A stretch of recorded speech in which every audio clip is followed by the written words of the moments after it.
Hello. So today we're going to go over the one of the main themes for Garten of Banban, which is a mascot horror game.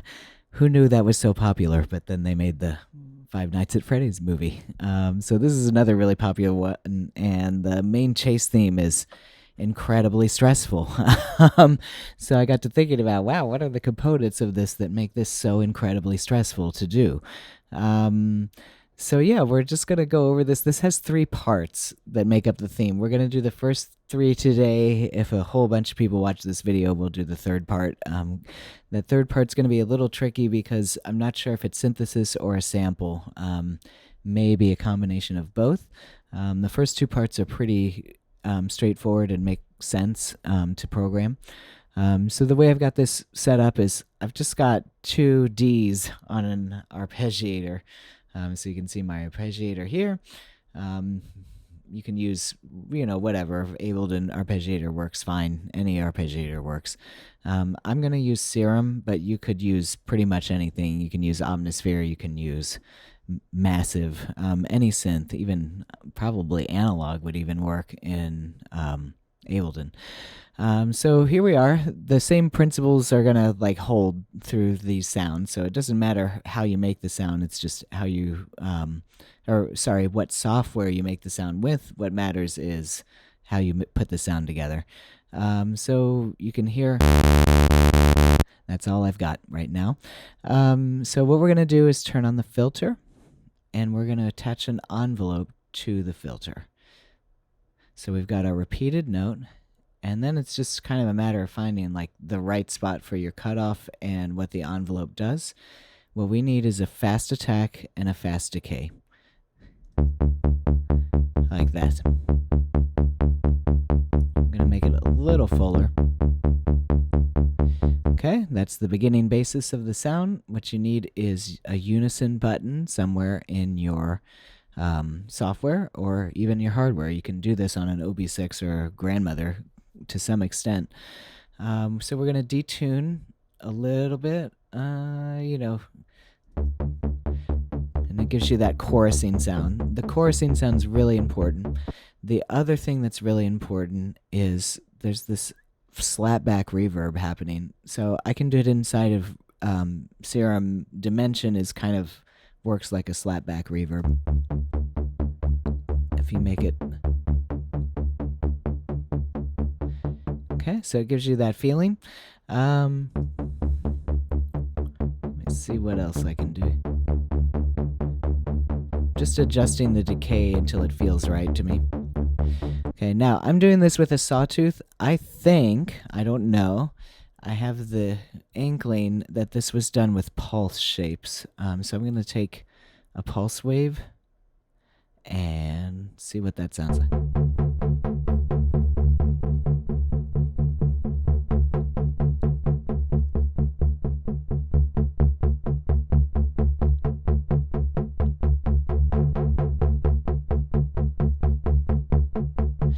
And then finally we're going to tune this down an octave. And there it is. I think we're pretty close. It's either got to be a pulse wave or it's got to be a sawtooth. So, test it out. See what you think. So this is the chase theme that happens when the scary bird mascot is chasing you. Okay, so that's part one, just this pulsing wave. Let's go to the second part, and maybe we'll come back and show how to do it in different software. So here we are. The second part, I'm just going to use Serum again, is sort of an offbeat opening. So to show you what I mean, I'm going to just start with my sawtooth here, and I'm going to assign an LFO to the filter frequency. And I turn this down, and then our LFO needs to be shaped like a square wave. So it's down, up, down, up. So you can see the filter opening here. Okay. Now this is supposed to sound like it's like a nasty sound. So we're gonna add distortion. We're gonna compression.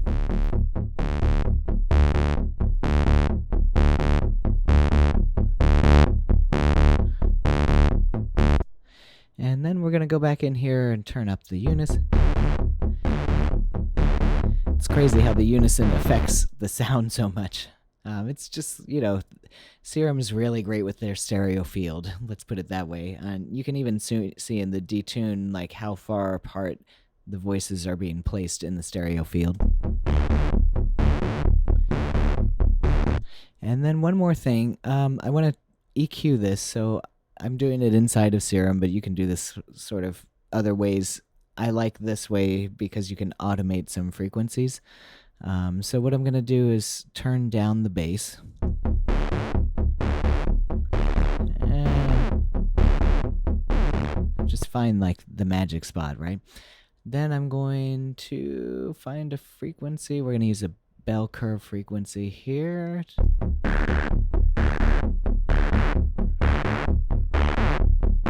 So we just found like our gross sounding frequency, right?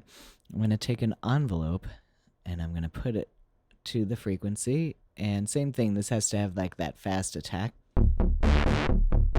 and fast decay.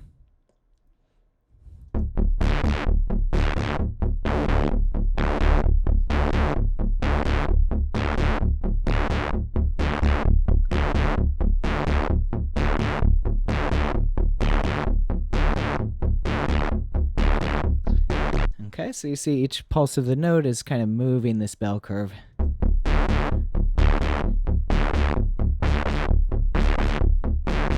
And you can see, you can kind of change the attack to make this do different things.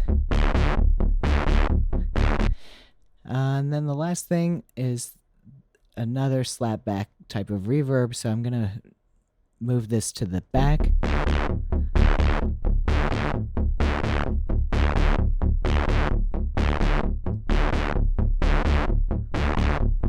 Okay, so we've got our first two pieces here. It doesn't sound exactly like the recording. Mostly, I suspect that this second sound is a sample of some kind, or maybe even a wild wave shape. Like, I think you can get close with pulse waves.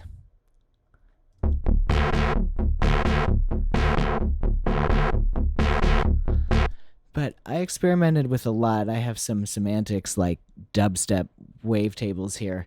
These might be what we're using. Or something equal, like a sampled waveform or what have you, an actual sample. Okay, so that's it. Let's just go back quickly.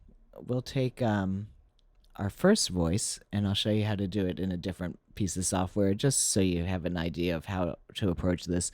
Let's do massive. Okay, so same thing. Beautiful. So we're going to tune this down an octave. So you see it's a little bit going to be a little bit of a different workflow. We have an oscillator here that's square to saw. I think I can get away with this one. Yeah. So we'll kind of point the wavetable more towards the square. And let's see. We're going to turn off the other oscillators for now. So just one oscillator. Great. Let's take our filter. And we're going to take a low pass 4. And I forget in massive which one is assigned by default to amplitude. At any rate, it doesn't terribly matter.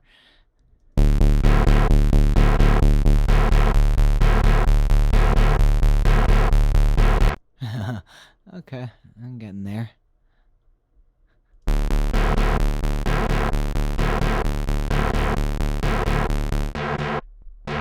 Okay, pointing, this points the oscillator at the filter, so when it's all the way up, we're going to filter 1.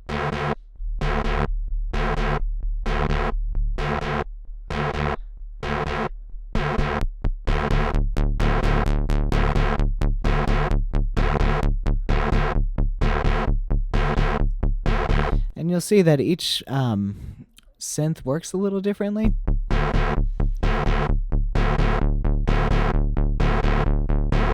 You know, like my serum curve looked really different from this. But here we are.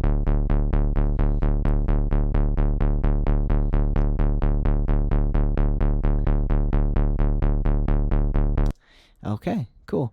And there's different ways to get unison. I'm going to show you the dirty way to get unison out of this. So we take our second oscillator and we detune it a little bit, assign it to the filter.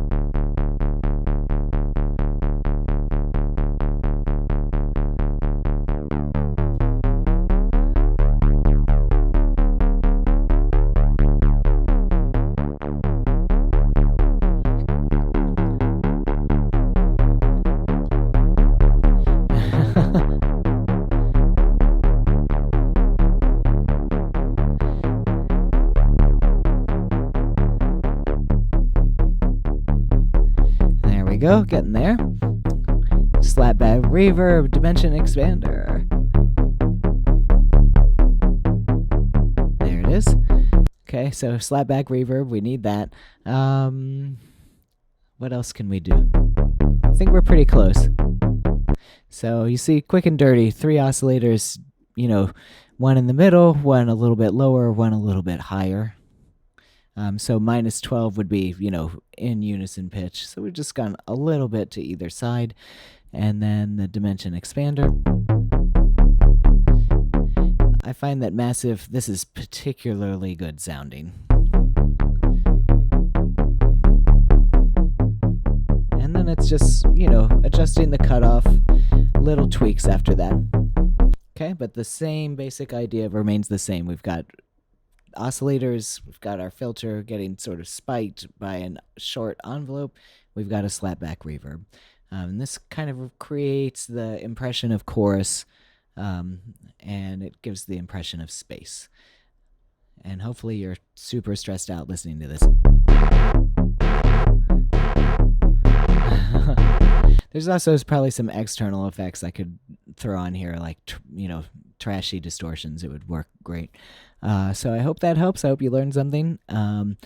If anything, the takeaway from this should be, you know, about, you know, using these really choppy synths to create aggressive sounds. All right. Thank you very much.